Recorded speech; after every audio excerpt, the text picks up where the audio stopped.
My name is Julia Kaganskiy, and I'm a curator based in New York City. In my curatorial practice, I've always been interested in art that critically reflects on how emerging science and technology are transforming culture and society. In recent years, this has led me to projects that investigate virtual reality and simulation, blockchains, biotechnology, and of course, artificial intelligence. I had the pleasure of working with Marc Blazel in 2018 on presenting the project Sanctum at Matadero, Madrid for the first Tentacular Festival. Sanctum was a new commission that explored the question of desire, submission, complicity, and power dynamics with respect to surveillance technologies.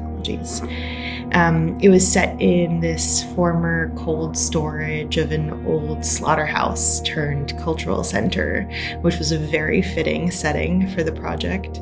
And with Sanctum, Zach created this space that was kind of part inspired by a sex dungeon, partially by a sacramental altar, and partially by security interrogation rooms. Sanctum first introduced us to the AI god Expositio, who also appears in the exhibition CULTUS at arebyte. And Expositio is the god of digital exhibitionism, and it coerces us into performing for this surveillance apparatus. So using this visual language of BDSM and consensual power play dynamics, such as whips, chains, and gimp masks, the installation depicted these ghostly figures which are based on the images created by airport security scanners, which are called generic mannequins. And these figures are caught in a series of compromising positions, and you can't really tell whether they're being tortured or whether this is something that they might actually be enjoying. And in this work, Zach highlighted how technological systems of control and surveillance are also inextricably linked with our sense of pleasure and play, intimacy, and trust. The work comments on our own willingness and complicity as we choose to take part in these systems. We knowingly submit ourselves to data harvesting and algorithmic manipulation in exchange for likes, followers, and the promise of connection. So in a way, Sanctum was a kind of precursor to CULTUS, or some of the ideas developed in CULTUS, such as this idea of AI gods and kind of mapping the question of desire that animates much of our engagement with AI and with technology more broadly. Started out maybe in Sanctum. And Sanctum was also perhaps one of the first instances where Zach started charting the links between technology and religion. So while he elsewhere in his practice looked at technology's connection to mystical traditions and practices of divination and fortune telling, I think Sanctum was the first time that he framed artificial intelligence as a kind of godlike entity, which eventually became this pantheon of prophets that we see in CULTUS. I think it's worth noting that the association of godlike superhuman powers and AI is, of course, not necessarily new. The historian Pamela McCorduck, in her iconic cultural history of AI and the kind of earliest development of AI from the 50s and 60s, which is called Machines Who Think, was published in the late 1970s. But in it, McCorduck was already kind of drawing this parallel between AI and this ancient human desire to create gods. And she explores this historical and philosophical significance of AI by tracing its roots to the human aspiration to forge entities with godlike capabilities. And she points to examples in ancient Greek mythology with the god Hephaestus, or examples from other cultural traditions like the golem, and of course Frankenstein's monster. But in CULTUS, coming back to the exhibition at hand, Zach brings us into this kind of temple dedicated to AI, where we encounter these 4 different prophet figures who serve the AI gods. We meet Expositio again, who we already discussed, Eudicium, the god of measurement and judgment, Lacrimae, the god of tears and extraction, and Eternus, the god of eternal life. And each prophet comes with an accompanying surname and an invocation, as well as their unique kind of personality and style, which are all really beautifully performed by the talented cast of performers and musicians. Like all of Zach's immersive installations, I think CULTUS makes you sort of feel like you're in a film set, but the actors are all gone, and you and the other audience members are the actors trying to piece together the plot of the movie.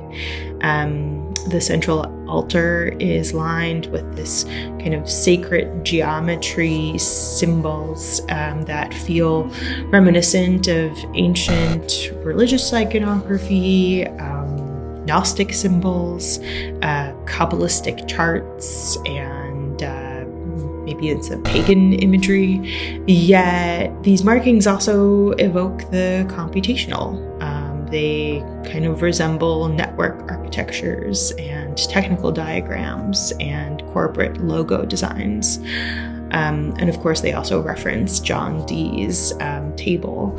But yeah, in a way, these kind of dual readings between the sort of mystical and the computational are at the heart of the work's core thesis, because, I think it's drawing out these ancient trends and trajectories.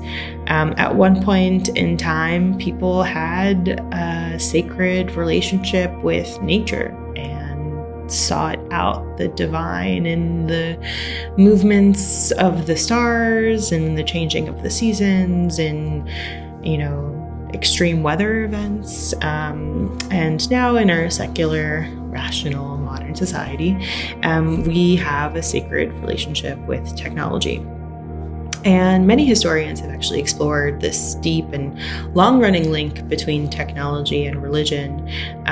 David Noble in The Religion of Technology, Eric Davis in Technosis, and Margaret Wertheim in The Pearly Gates of Cyberspace, to name just a few. And while they all chart different historical trajectories and focus on different ways in which technology and religion intersect with one another, I think one thing that they all agree on is that technology has become this kind of dominant belief system akin to a religion. And in many instances, of course, technologists and technology companies really cultivate these kind of quasi-religious comparisons on purpose in order to make themselves appear all-knowing and all-powerful. So I really love the way that CULTUS playfully draws on the current zeitgeist, which tends towards esoteric spiritualism. And we see this within culture at large, as evidenced by the rising interest in astrology and tarot and crystals and New Age practices. And I think, it speaks to the ways in which the kinds of periods of extreme uncertainty and upheaval that we have been through over the last couple of years and probably will continue to go through for the near future, really make us yearn for anything that promises to deliver answers for something that can help us make sense of a chaotic universe, be that religion or AI.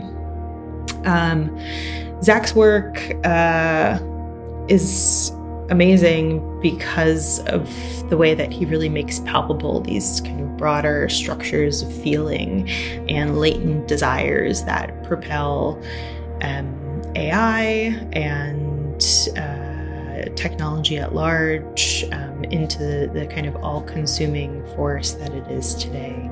I think it's really easy to abstract all of this and to dismiss conversations about, data capture and submitting to algorithmic governmentality as something that happens over there in the cloud, or, how does this really affect my life in detrimental ways?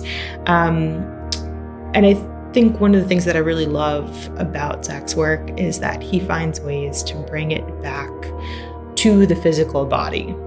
And in CULTUS, he really drives home the point that what is the pound of flesh or blood or semen or brains that you're kind of paying in exchange for all of these modern conveniences.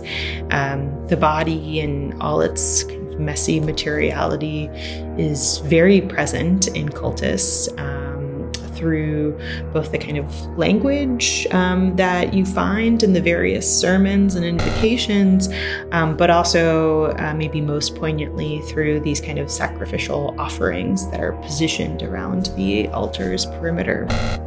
And I think CULTUS is a really fantastic work in the way that it highlights the role of belief, our belief in these systems, the power that we give to them through our belief, and the way that we construct that power through our faith and our submission.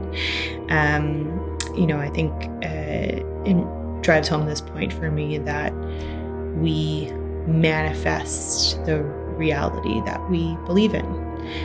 So if we believe in predictive policing and algorithmic profiling, then we will create those realities.